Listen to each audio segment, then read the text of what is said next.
Kita balita ngayon tanghali. 20 sentimos na rollback sa presyo ng diesel at gasolina ipinatutupad ngayong araw. Pagdinig sa fare hike petitions ng transport groups, iniurong ng LTFRB sa September 28.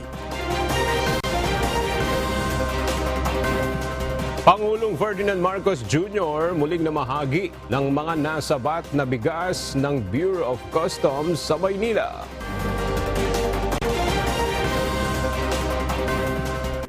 Magna Carta of Filipino Seafarers sinertipikahang urgent ni Pangulong Ferdinand Marcos Jr.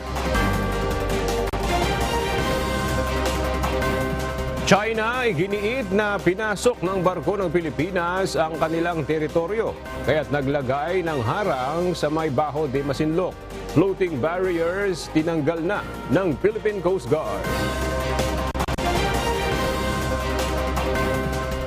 Balut Island sa Sarangani, Davao Occidental niyanig ng magnitude 6.6 na lindol ayon sa PHIVOLCS.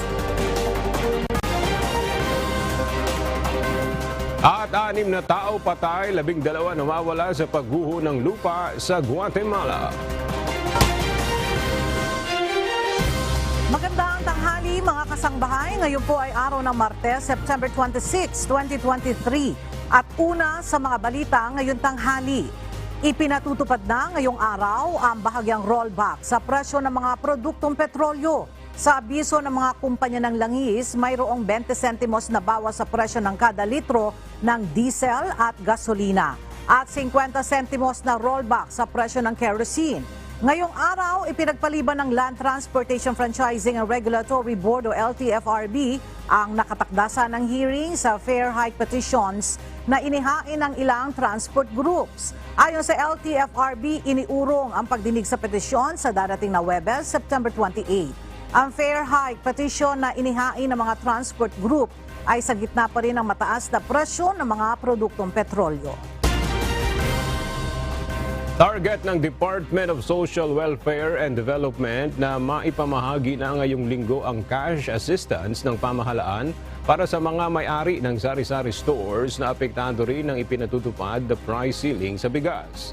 Ayon sa DSWD, gagawin ang distribusyon ng cash assistance sa ilalim ng kanilang Sustainable Livelihood Program, kung saan dito rin kinukuha ang pondo para sa ayudang ipinamamahagi sa rice retailers. Paliwanag ng DSWD, makatatanggap ng cash assistance ang mga kwalipikadong sari-sari store owners na may business registration mula sa Business Permit and Licensing Office sa mga lokal na pamahalaan. Kinakailangan rin na mayroon itong barangay registration at kasama sa Nano Retailer Program na suportado rin ng local government. Patuloy na namamahagi si Pangulong Ferdinand Marcos Jr. ng sako-sakong bigas na nakumpiska ng Bureau of Customs. Ngayong araw sa Maynila naman nagtungo ang Pangulo para mamahagi ng tulong. Mula sa Maynila, makibalita tayo kay Nel Maribuhok, live. Nel, sino-sino ang mga kababayan natin na nabigyan ngayon ng libreng bigas at ano ang naging mensahe ng Pangulo? Mahigit 1,000 benepisyaryo ng Pantawid Pamilyang Pilipino Program o 4Ps ang nakinabang sa mga sako-sakong bigas na ipinamahagi ni Pangulong Ferdinand Marcos Jr. sa San Andres Sports Complex sa Malate sa Maynila kanina. Bahagi pa rin ang ipinamahaging bigas na sa nakumpiska sa Port of Zamboanga na nagkakahalaga ng 42 million pesos. Ayon kay Pangulong Marcos, ang akbang na ito ng pamahalaan ay magsisilbing babala sa mga smuggler at hoarder. Magsisilbing babala rin po ito sa lahat ng mga smuggler at mga hoarder na ang bigas sa bansa ay ating babantayan. Sa bagong Pilipinas, bawal ang smuggler, bawal ang hoarder, at bawal din ang mga mapang-abuso na mapagsamantala sa ating bayan. Ibinahagi rin ng Pangulo ang ginagawang hakbang ng pamahalaan upang mapaunlad ang sektor ng agrikultura tulad ng pagsusulong ng modernisasyon sa pagsasaka, infrastruktura at pananaliksik sa pagtatanim. Nangako rin si PBBM na hindi titigil ang pamahalaan upang malabanan ng mga illegal shipment ng bigas at nag-hoard nito na nagdudulot ng pagtaas ng presyo ng bigas sa merkado. Yan muna ang ating update. Balik sa iyo, Ella. Nel, ano naman ang susunod na pupuntahan ni PBBM para mamahagi ng bigas after ng Manila? Yes, Ella, sa ngayon wala pa tayong impormasyon kung saan pang mga lugar pupunta ang Pangulo, pero this week ay may ilang mga probinsya siyang pupuntahan at hindi pa ito ibinabahagi sa atin ng Malacanang yung mga detalye na ito. Ella. Alright, maraming salamat, Nel Maribohok. Itinanggi ng Philippine Health Insurance Corporation o PhilHealth na nakompromiso ang mga personal na impormasyon ng kanilang mga miyembro sa nangyaring cyber attack sa kanilang online system at portal. Pinapayuhan naman ang mga miyembro na makipagtransaksyon muna sa kanilang mga opisina. Narito ang report ni Ryan Lacanlale. Hindi pa rin ma-access hanggang ngayon ang mga online portal ng Philippine Health Insurance Corporation o PhilHealth matapos pansamantalang i-take down ng ahensya para imbestigahan ang nangyaring security attack sa kanilang sistema noong Biyernes. Bagamat inamin ng PhilHealth na nagkaroon ng cybersecurity attack, iginiit nito na walang masiselang impormasyon ng mga miyembro ang nanakaw sa kanila. Pinabulaanan din nito ang umano'y hinihinging $300,000 o nasa halos 17 million pesos ng Medusa Ransomware Group kapalit ng mga impormasyong nanakaw sa kanila. Sa ngayon, hindi pa rin po natin ma-confirm kung talagang ransomware or malware ang madahilan nito ng information security incident at patuloy pa rin po natin pinag-aaralan or iniimbestiga. But once ma-sure na po natin kung ano ang talagang naging dahilan, ito naman po ipapaalam natin sa public. Nasa 72 workstation ang apektado. Karamihan nasa head office at National Capital Region. Wala naman daw na kompromiso sa mga regional offices. At dahil inaccessible ang mga online system gaya ng website, members portal at e-claims ng PhilHealth, pinayuhan ng PhilHealth ang mga miyembro nito na mag-over-the-counter muna sa kanilang mga transaksyon. Kung meron po mga pasyente or member ng PhilHealth na kailangan po ng ma-hospital, kailangan lamang pong magdala ng kanilang mga copy ng PhilHealth ID or ng member data record or other supporting documents para po may pagkikilanlan ang mga ospital na sila ay miyembro ng PhilHealth. Ganon din naman po ang atin po mga employers kung kinakailangan po nila mag-submit ng mga reports at magbayad ng premium contribution, pwede po naman itong gawin. However, manually muna po or over-the-counter. Nakipag-ugnayan na ang ahensya sa Department of Information Technology o DICT at National Privacy Commission upang tugunan ang issue. At maging sa Anti-Cybercrime Unit ng PNP at NBI para sa forensic investigation upang alamin ang dahilan ng pag-atake. Ryan Lacanlale, UNTV News and Rescue. Diyos ang aming sandigan, serbisyo publiko ang aming pinahahalagahan. Nakauwi na ang mga residenteng lumikas kasunod ng pagtagas ng ammonia mula sa isang ice plant sa Lower Bicutan, Taguig City kahapon. 10 residente ang isinugod sa ospital matapos makalanghap ng sumingaw na kemikal. Ngunit ayon sa Bureau of Fire Protection, wala namang naitalang casualty sa nasabing insidente. Narito ang report ni JP Nunez. Pinayagan ng makabalik sa kanilang mga bahay ang mga residenteng nagsilikas dahil sa pagtagas ng ammonia mula sa isang ice plant sa barangay Lower Bicutan, Taguig City. Ayon sa pamahalaang lungsod ng Taguig, alas 9 ng umaga kahapon nang ideklara ng Bureau of Fire Protection na napigil na ang ammonia leak. Lumalabas sa resulta ng inisyal na investigasyon ng BFP na may kumalas na tubo sa planta kung saan sumingaw ang nakalalasong kemikal. Kwento ng mga nagtatrabaho sa ice plant, agad silang nagsilabasan ng makalanghap ng nakasusulasok na amoy dakong alas 6 ng umaga kahapon.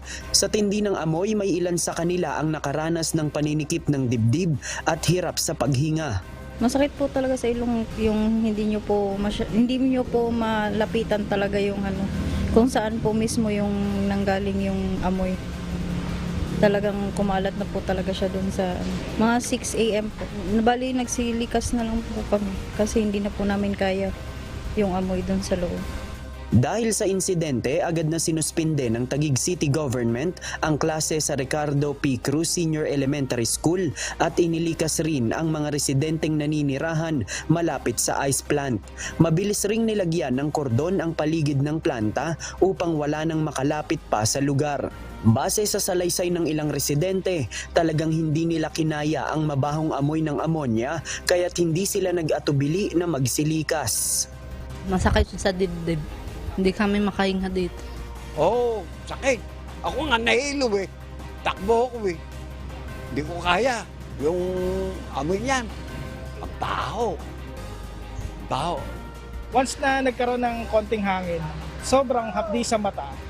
Tapos talagang hindi mo makakayanan yung amoy. Masakit talaga sa ilong. Itong face mask na gamit ko, hindi to sapat. Kaya kailangan talaga ng isa pang patong ng N95. Batay sa ulat ng BFP, wala namang naitalang casualty dahil sa insidente. Ngunit mayroong nasa 10 residente na mayroong menor de edad ang isinugod sa ospital matapos na mahirapang huminga. Wala pang pahayag ang management ng planta hinggil sa insidente. JP Nunez, UNTV, News and Rescue. Diyos ang aming sandigan, serbisyo publiko ang aming pinahahalagahan.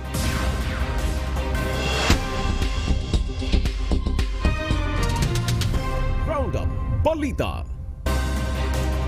Totoong may natanggap na impormasyon si Justice Secretary Crispin Remulla kaugnay sa umano'y pagpapadeport kay dating Philippine National Police Chief Rodolfo Azurin Jr. ng Immigration sa Canada. Gayunman, sinabi ng kalihim na hindi pa validated o opisyal ang ulat na ito.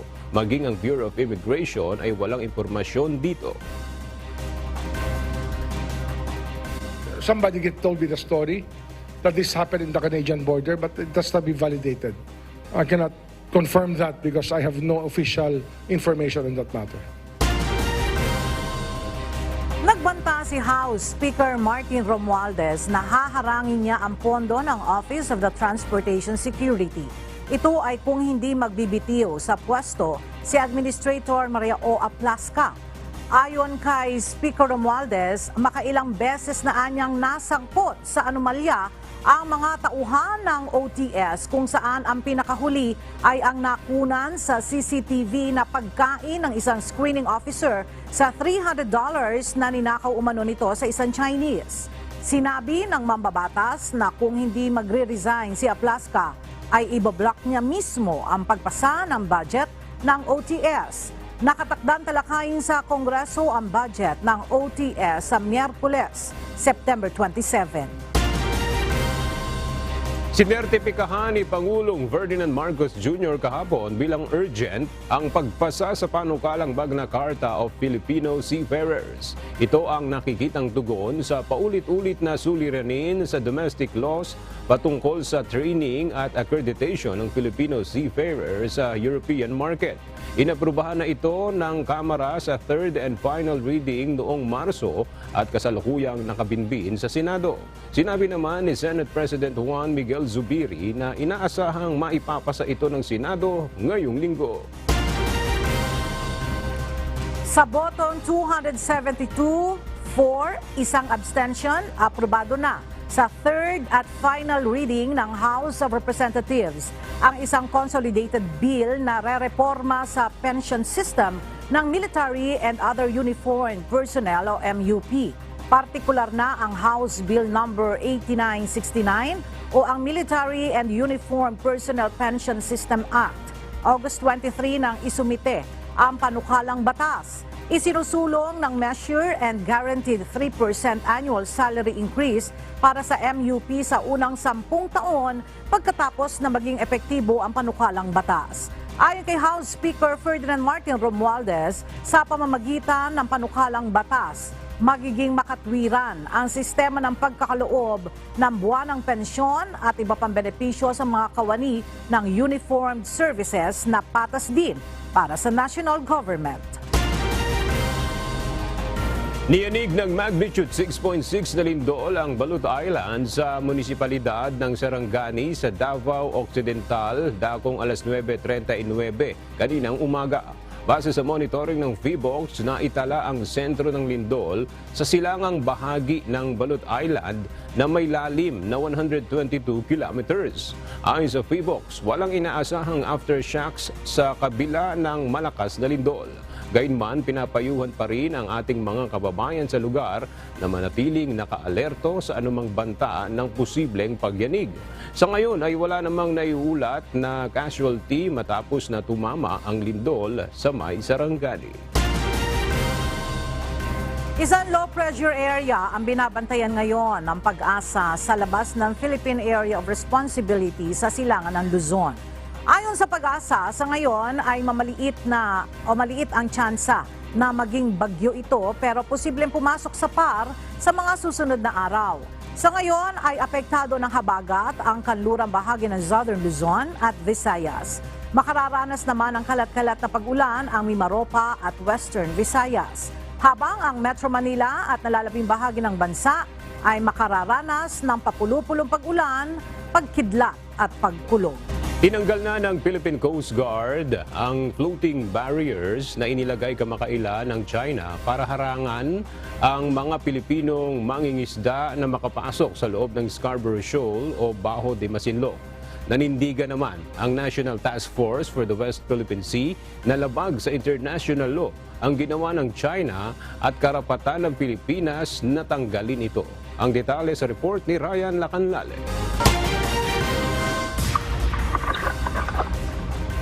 Alinsunod sa direktiba ni Pangulong Ferdinand Marcos Jr., tinanggal na ng Philippine Coast Guard ang mga boya na inilagay ng China upang harangan ang pagpasok sa Scarborough Shoal o Bajo de Masinloc.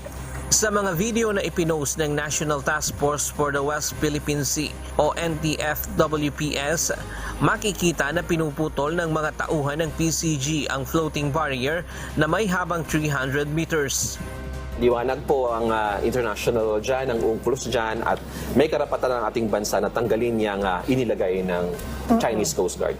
Sa isang pahayag, sinabi ng NTFWPS na mapanganib sa paglalayag ang nilagay na mga boya at harang ng China, kaya malinaw na paglabag ito sa international law. Sagabal din ito sa pangingisda ng mga Pilipino sa Bajo de Masinloc na bahagi ng teritoryo ng Pilipinas. Hindi rin dapat mapigilan ang mga Pilipinong mangingisda sa kanilang paghahanap buhay sa lugar dahil itinuturing itong traditional fishing grounds na kinikilala mismo ng Arbitral Award noong 2016. Paglabag din sa soberanya ng bansa ang inilagay na mga boya at harang kaya alinsunod lamang sa international law ang ginawang pagtatanggal dito ng PCG. Noong September 20, naaktuhan mismo ng PCG at Bureau of Fisheries and Aquatic Resources ang mga tauhan ng Chinese Coast Guard na naglalagay ng floating barrier sa timog silangan ng Bajo de Masinloc upang mapigilang makapasok sa bahura ang mga Pilipinong mangingisda. Ryan Lacanlale, UNTV News and Rescue. Diyos ang aming sandigan, serbisyo publiko ang aming pinahahalagahan. Iginiit ng China na pinasok ng Pilipinas ang kanilang teritoryo kaya't naglagay ang mga ito na floating barriers sa may Bajo de Masinloc. Sa isang panayam, sinabi ni Chinese Foreign Minister spokesperson Wang Wenbin na noong September 22 ay pinasok ng barko ng Bureau of Fisheries and Aquatic Resources ng Pilipinas ang kanilang teritoryo na kung tawagin ng mga ito ay Huangyan daw sa may South China Sea. Ayon sa opisyal, ginawa lamang ng China Coast Guard ang dapat nilang gawin upang protektahan ang kanilang karapatan sa naturang teritoryo at maitaboy ang barko ng Pilipinas. Base sa huling report ng National Task Force for the West Philippine Sea, naialis na ng Pilipinas ang mga floating barriers sa may Bajo de Masinloc, alinsunod na rin sa kautusan ni Pangulong Ferdinand Marcos Jr. Hinihintay pa ng Department of Foreign Affairs o DFA ang kabuang report kaugnay ng pagtatanggal ng floating barrier na inilagay ng Chinese Coast Guard sa Bajo de Masinloc o Scarborough Shoal. Ayon kay DFA Secretary Enrique Manalo, nabasa lamang niya ito sa pahayagan. Ngunit may karapatan aniya ang Pilipinas na i-practice ang soberanya at sovereign rights nito.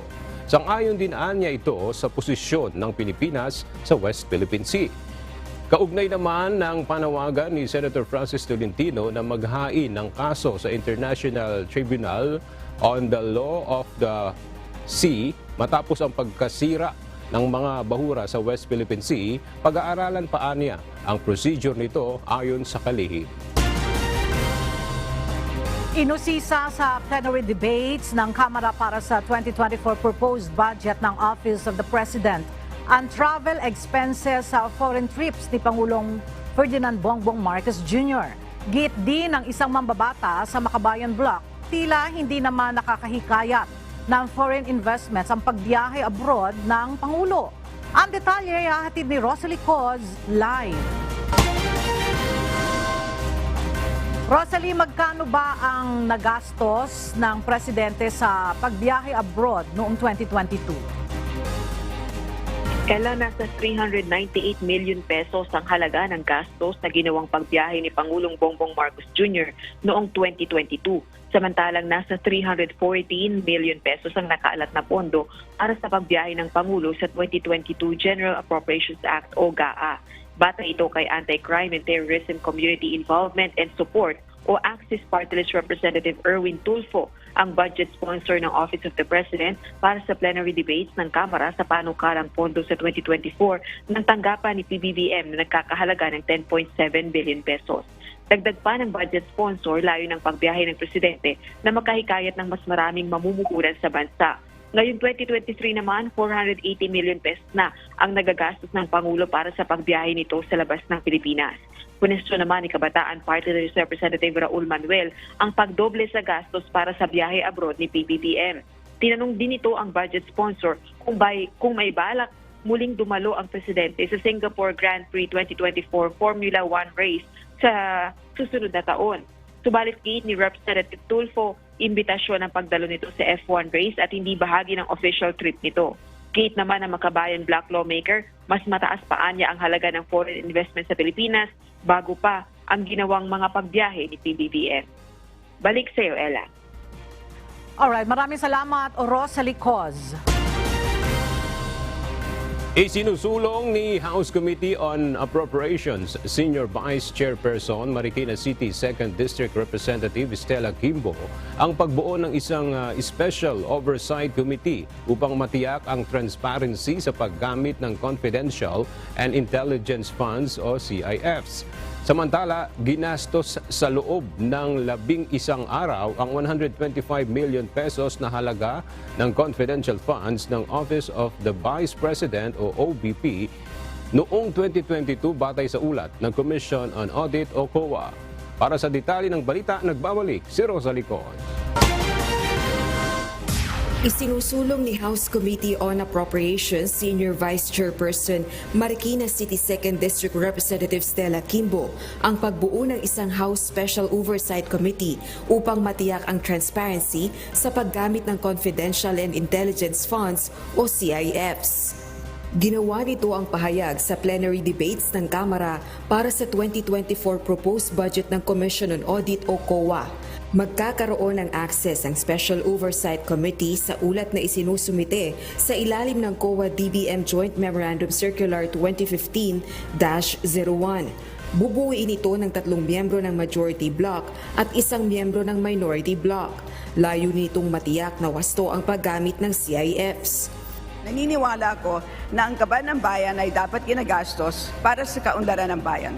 With this Special Oversight Committee in place, COA can be assured of a partner in its bid for transparency in the use of confidential and intelligence funds.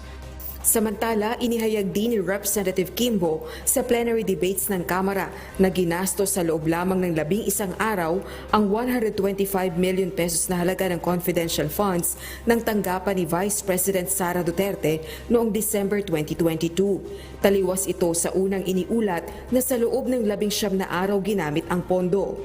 Tumutukoy ang confidential funds sa pondong ginagamit para sa pagsubaybay ng civilian government agencies upang suportahan ang mandato o operasyon ng mga ito. Iba ito sa intelligence funds na ginagamit naman sa pangalap ng intelligence information ng uniformed at military personnel at intelligence practitioner na may direktang epekto sa national security. Ang revelasyon, ginawa ng COA budget sponsor ng usisain ni Gabriela Partiles Representative Arlene Brosas kaugnay ng issue, bagay na ikinagulat din ng kapwa mambabatas. Madam Speaker, ang totoo po ay nagulat din po ako nung mabasa ko ang mga balita na tila nagastos po sa loob ng 19 days at tinanong ko po ang COA at tinignan ko po ang mga iba't ibang mga reports. Pero hindi po ito nagastos sa loob ng 19 days, kung hindi 11 days po. Ayon kay Representative Kimbo, naisumite ng Office of the Vice President o OVP ang liquidation report sa COA kaugnay ng paggamit ng pondo noong January 17, 2023. Sa kasalukuyan din, ongoing ang audit at naglabas na rin ang COA ng Audit Observation Memorandum o AOM, ang preliminary observations para sa tanggapan ni VP Duterte noong September 18, 2023. Mula sa petsang ito, may 15 araw naman ang OVP upang sagutin ang initial findings ng COA. Ayon naman sa tagapagsalita ng OVP, wala pa silang natatanggap na AOM galing sa COA. Sa November 15, 2023 naman, matatapos ng COA ang final audit nito sa CIFs ng lahat ng ahensya noong 2022. Rosa Licoz, UNTV News and Rescue. Diyos ang aming sandigan, serbisyo publiko ang aming pinahahalagahan. Nilinaw ngayon ni National Task Force for the West Philippine Sea spokesperson Commodore J. Tariela na aabot sa 118.7 million pesos ang natanggap na intelligence funds ng Philippine Coast Guard sa nakalipas na 17 taon mula pa noong 2006. Sa kanyang social media post, nilinaw ng opisyal na hindi 117 million pesos ang intelligence funds ng PCG na una nang nabanggit, kundi 118.7 million pesos. Bilang isang public official, sinabi ni Commodore Tariela na nais niyang maging transparent at masiguro na hindi underestimated ang naire-report sa kanilang confidential at intelligence funds. Welcome development sa pambansang pulisya ang naging hirit ng isang mambabata sa Kamara na dagdagan ang pondo ng PNP para makabili ng body-worn cameras. Ayon kay PNP Public Information Office Acting Chief Police Colonel Jean Fajardo, magiging malaking tulong ito para sa transparency sa mga police operations. Mula sa Kaamkrame, may report si Lea Ilagan live. Yes, Lea. Magandang tanghali sa iyo, Aga. Ikinatuwa nga ng Philippine National Police ang suhestyon ng isang mamabatas na dagdagan ang budget ng PNP para ibili ng mga dagdag na body-worn camera. Ayon kay PNP PIO Chief Police Colonel Jean Fajardo, makatutulong ito sa mga police operations kontra illegal na droga, krimen at maging sa pagsisilbi ng mga warrant of arrest at search warrants. Kaugnay dito, nagpapasalamat din ng PNP sa patuloy na suporta ng mga mambabatas para sa transparency ng mga isinasagawang police operation. Matatanda ang hinikayat ni Abang Lingkod Party List Representative Joseph Stephen Paduano ang mga kapwa mambabatas na dagdagan ang pondo ng PNP para ibili ng body-worn camera. Sa 2024 budget, sinasabing nasa 66 million pesos ang pondo na ilalaan sa 2,000 body-worn cameras na nagkakahalaga ng 33,000 pesos kada isa. Sinabi ni Colonel Fajardo sa kasalukuyan, nasa mahigit 2,700 lamang ang body-worn camera ng PNP at nangangailangan pa sila ng mahigit sa 42,000 pesos. Aga? Lea, doon sa 2,700 na body-worn cameras ngayon ng pulis, kumusta yung naging paggamit nito May nasusunod ba na procedure o may paiulat ba na lumabag sa paggamit nito? Ito ba ay nagamit ng maayos? Ano update dito, Leia? Yung mga body-worn camera, yung 2,700 aga, ay naka-distribute yan hanggang sa mga police station, sa mga probinsya. At dun sa tanong mo, kung ito ba ay nalabag sa paggamit, nako, recently lamang, dyan nga sa pagkamatay nitong si Jemboy Baltasar, sinasabi na mayroong mga suot na body camera itong mga pulis na nag-operate. Pero hindi daw ito gumagana, namatay daw ito at ito daw ay lobat. Kaya yun yung mga pinagbasihan ng Internal Affairs Service, kaya inirekomenda rin na tanggalin sa serbisyo itong mga pulis na nag-operate. Aga. Okay, maraming salamat, Leia Ilaga. Patuloy na nadadagdagan ang mga barangay sa bansa na posibleng maisailalim sa red category habang papalapit ang barangay at sangguniang kabataan elections. Batay pa lamang ito sa datos ng Philippine National Police at hindi pa kasama ang ibang security forces. Nagbabalik si Leia Ilagan. Tatlong rehiyon sa bansa ang may pinakamaraming barangay na posibleng isailalim sa red category. Ayon kay PNP Public Information Office Acting Chief Police Colonel Jean Fajardo, ang mga ito ay ang Bangsamoro Autonomous Region in Muslim Mindanao, Region 8 at Region 5. Sa huling tala ng PNP, nasa 246 ang barangay na mayroong grave concern. Pag yung areas po na yan ay nasama sa red category, ang COMELEC po ay may kapangyarihan para isailalim po under COMELEC control at ang mga areas po na yon, at may authority po ang COMELEC na magdagdag po at magtawag po ng additional augmentation coming from the security forces. Nasa 1,100 naman ang mga lugar na posibleng isailalim sa yellow category. Dito po naman sa mga yellow category po, ayaan po yung mga areas kung saan may mga naitala po tayo na mga election-related incidents in the two previous elections po. At meron din po tayo nga na monitor na may mga intense political rivalry at sa current election period po ay may mga na-monitor po tayo at naitatala na mga politically motivated election-related incidents po. At itong area po na ito ay dati na pong napasailalim sa COMELEC control. Habang nasa 1,248 na mga barangay naman ang posibleng ilagay sa orange category. Sa pagdating naman po sa orange category, ang pinagkaiba po niyan sa yellow category ay yung mga nasabi ko pong factors at dagdagan pa po yan ng may serious threat coming from the local terrorist groups at saka yung mga communist terrorist group.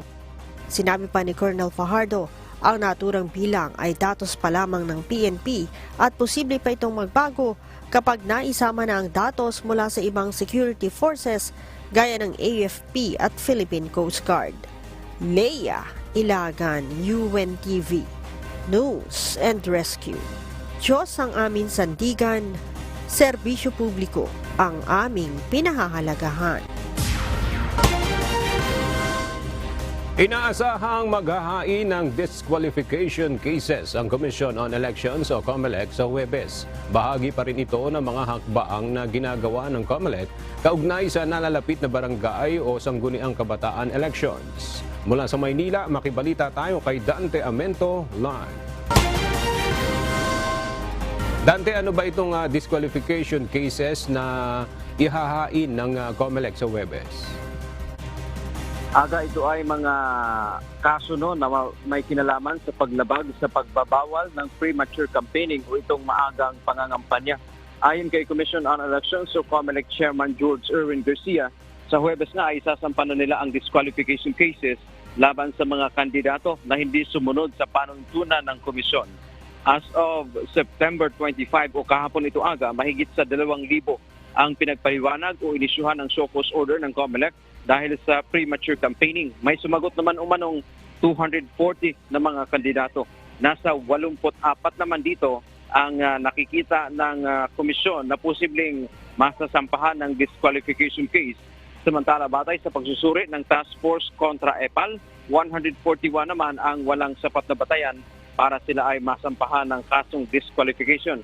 Sa ilalim ng kasalukuyang batas, kapag na-disqualifika ang isang kandidato sa barangay elections, ay hindi na siya pwedeng i-substitute.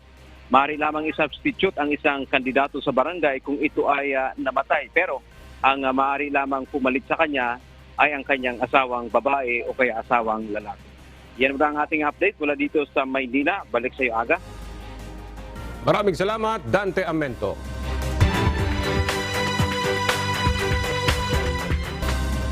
Target ng Philippine Statistics Authority na mairehistro sa National Identification System ang mahigit sa 60,000 mga residente sa Masbate ngayong huling quarter ng taon.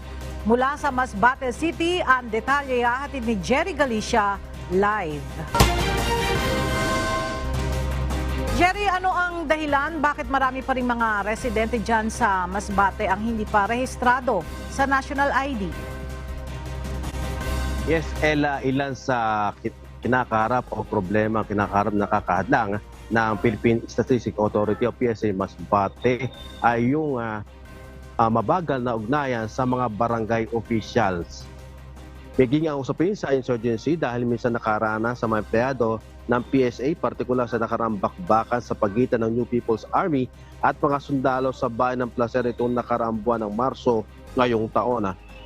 Problema rin ang pagsasawalang bahala ng mga residente sa National ID Registration System, lalo na yun na nasa liblib na lugar ng 3 isla ng Masbate.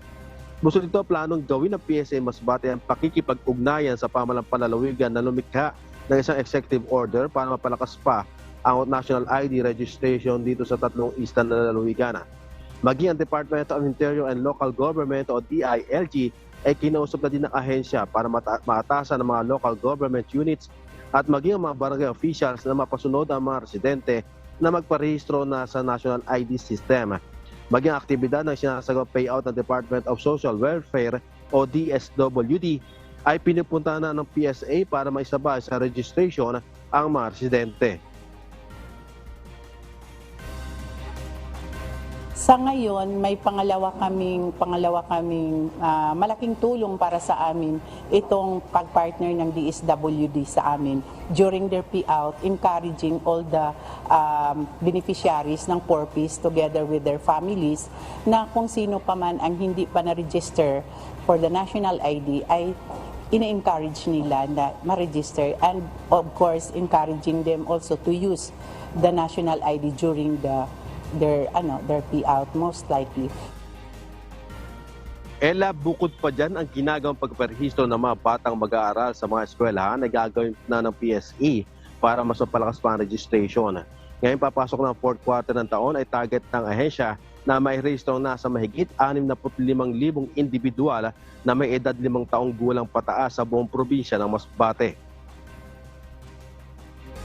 Dinagdagan kami ng registration kit operator from 30 to 35. So we are now posting the hiring for the additional registration kit operator para ma-achieve namin yung remaining na 65,625 as the target of the province of Masbate. Samantala, Ella, ayon sa PSA Masbate, nabibigyan naman sila ng seguridad ng militar at PNP lalo sa mga serbisyo karaban ng iba't ibang ahensya ng pamahalaan na dinadala sa mga kanayunan. Nagdagdag na din ng tauna o enumerator ang PSA na naglilibot sa mga barangay. Kung maaprubahan ng pamahalaan ang hiling ng PSA Masbate, sasabayan naman ng ahensya at gagawin on wheels ang registration ng National ID sa buong lalawigan. Yan ang balita mula sa Masbate. Balik sa iyo, Ella. Maraming salamat, Jerry Galicia. 3 mga bayan sa Laguna ang pinuntahan ngayong araw ng Department of Social Welfare and Development para sa gagawing pamamahagi ng cash assistance ng pamahalaan.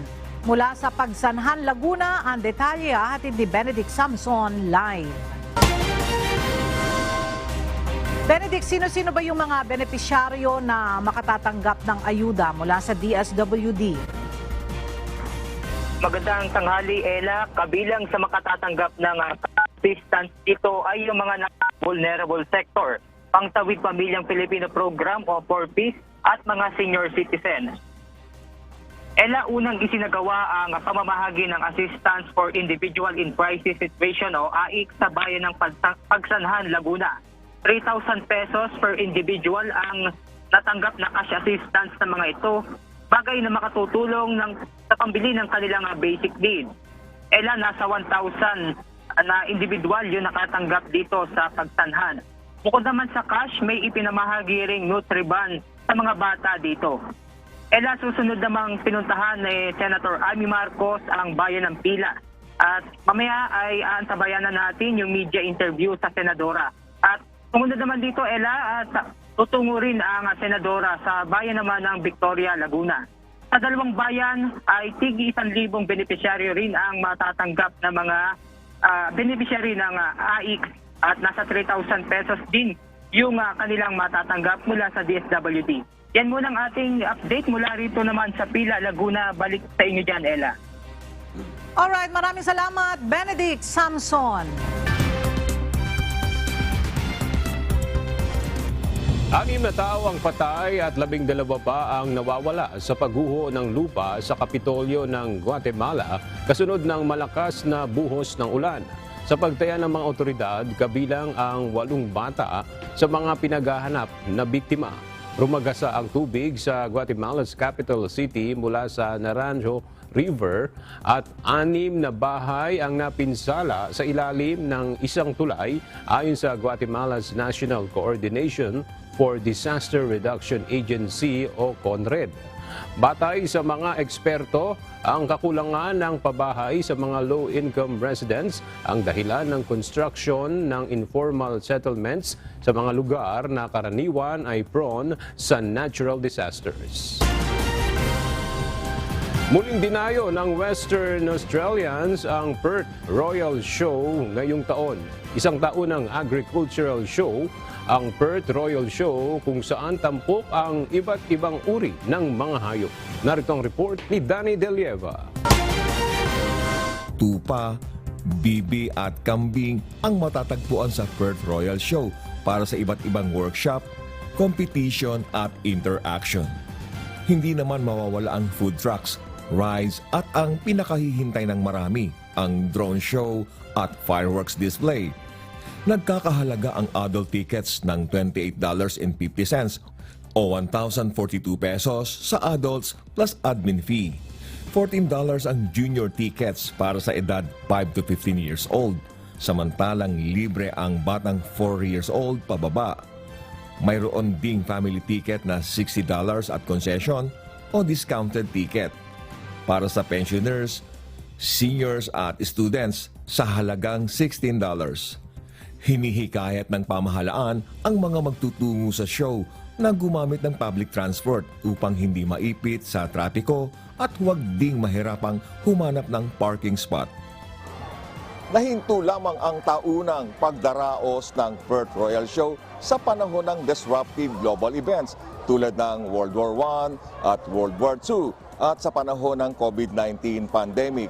Ngunit isa itong napapanahon na event upang magkaroon ng pagkakataon ang bawat pamilya na magsama-sama at makapag-bonding. Danny Delieva, UNTV News and Rescue, Australia.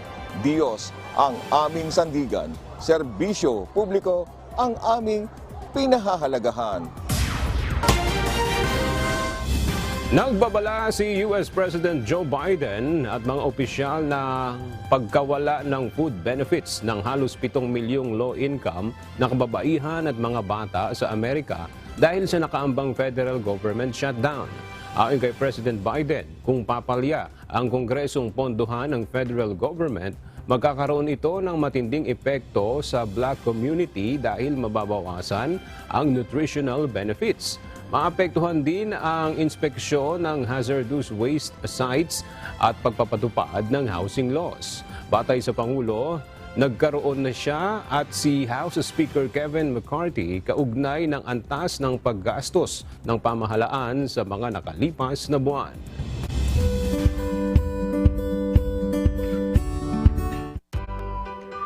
Ipinagdiriwang ngayong buwan ang International Coastal Cleanup Day at National Cleanup Month na layong itaas ang kamalayan ng publiko patungkol sa lumalalang problema sa polusyon sa ating mga karagatan. Nakiisa naman dito ang UNTV sa pamamagitan ng Environmental Advocacy Campaign na Ocean Care Initiative.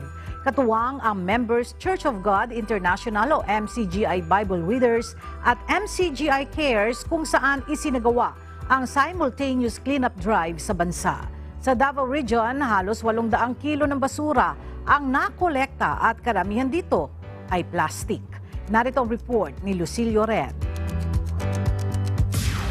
Kilala ang Pilipinas sa mga nagagandahan nitong mga isla at karagatan. Sa katunayan, noong nakaraang taon, nasungkit ng ating bansa ang Asia's Leading Beach Destination Award sa World Travel Awards. At mula noong 2019 hanggang sa kasalukuyan, ang Pilipinas ang itinanghal na Asia's Leading Dive Destination sa prestihiyosong award-giving body. Pero sa likod ng mga parangal na ito, kasabay na tinagurian ng Pilipinas bilang isa sa world biggest ocean polluter. Noong 2019, ang Pilipinas ang responsable sa pinakamalaking bahagi ng ocean plastic waste sa buong mundo na umabot sa 36.38%. Malaking epekto ito sa ating marine ecosystem na kung hindi mapipigilan ay posibleng magdulot ng mas malalang problema sa hinaharap. Kabilang narito ang pagkasawi ng mas maraming marine species. Noong 2019, isang pygmy sperm whale ang natagpo ang patay sa coastal area ng isang barangay sa Davao City. Nang suriin, napag-alaman na lubhang na-dehydrate ang balyena dahil sa mga nakain nitong mga plastic na bumara sa kanyang bituka. Ayon sa marine biologist na si Daryl Blatchy, sa 71 na balyena at dolphin na natagpo ang patay sa Davao Gulf mula noong 2009 hanggang 2021, 59 sa mga ito ang direktang namatay dahil sa fishing nets at plastic na mga basurang napagkamalan nitong pagkain. Sa pagdiriwang ng International Coastal Cleanup 2023 at National Cleanup Month ngayong buwan ng Setyembre, nagsagawa ang Ocean Care Initiative ng Public Service Channel ng simultaneous coastal cleanup sa bansa. Katuwang ang Members Church of God International o MCGI Bible Readers at MCGI Cares. Nakiisa rito ang MCGI sa dako ng Davao Region, partikular na ang Davao City, Mati City at Digo City. Siyempre malaki ang impact nitong mga basura dito sa ating kapaligiran, sa ating mga dagat, karagatan. Unang-una, ang mga isda apektado ng polusyon, ang pamumuhay ng mga mangingisda, at siyempre yung mga kababayan natin wala namang gustong maligo sa isang maruming dagat. Sharing. Regarding sa basura po kasi, kapag hindi tayo naging disiplinado sa ating kapaligiran, lalo na sa dagat, kasi malaking epekto po yon sa kapaligiran, sa dagat, lalo na sa mga isda, sa mga nakapaligid din, kung hindi natin makukontrol.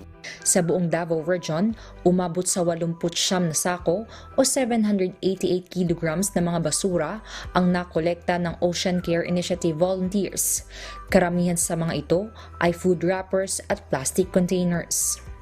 Meron po mga plastic, styrofoam, mga bottles at saka mga paminsan-minsan may mga syringe, ganun po.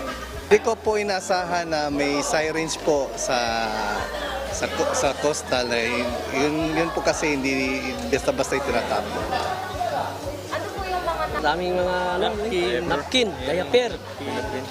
Ang Pilipinas ang isa sa world largest distributor ng mga basura, partikular na ng plastic waste na karamihan ay napupunta sa ating mga karagatan. Kaya naman, nararapat lang na magtulong-tulong tayong mga Pilipino sa paglilinis sa ating kapaligiran gaya ng pagsasagawa ng coastal cleanup. Pero bakit pa tayo maghihintay na makarating ang ating mga basura sa karagatan kung maaari naman nating umpisahan ang responsableng paglilinis sa ating kanya-kanyang tahanan? Ugaliin po natin na tayo ay disiplinado sa sarili nating bahay, sa ating pamumuhay. Dako kayo ako ang natun-an o sa mga katawhan na mahinluan ang ato ang kadagatan. More like awakening of realization po na kailangan po talaga nating magtulungan na maglinis para sa ating kalikasan at para naman po sa ating future. Bukod sa Pilipinas, 23 International Coastal Cleanup Day! Milyong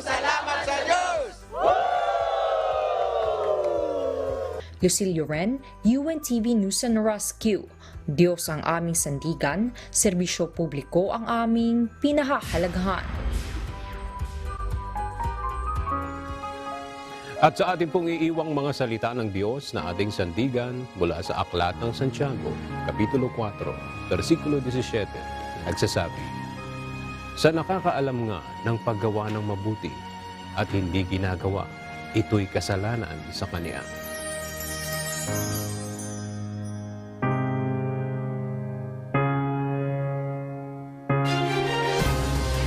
At yan ang mga balitang aming tinutukan at inaksyonan. Dahil sa aming pagbabalita, una ang pagkalinga sa kapwa. UNTV C News, may balita saan mang panig ng daigdig. At dito sa UNTV, Diyos ang aming sandigan, serbisyo publiko ang aming pinahahalagahan. Magandang tanghali.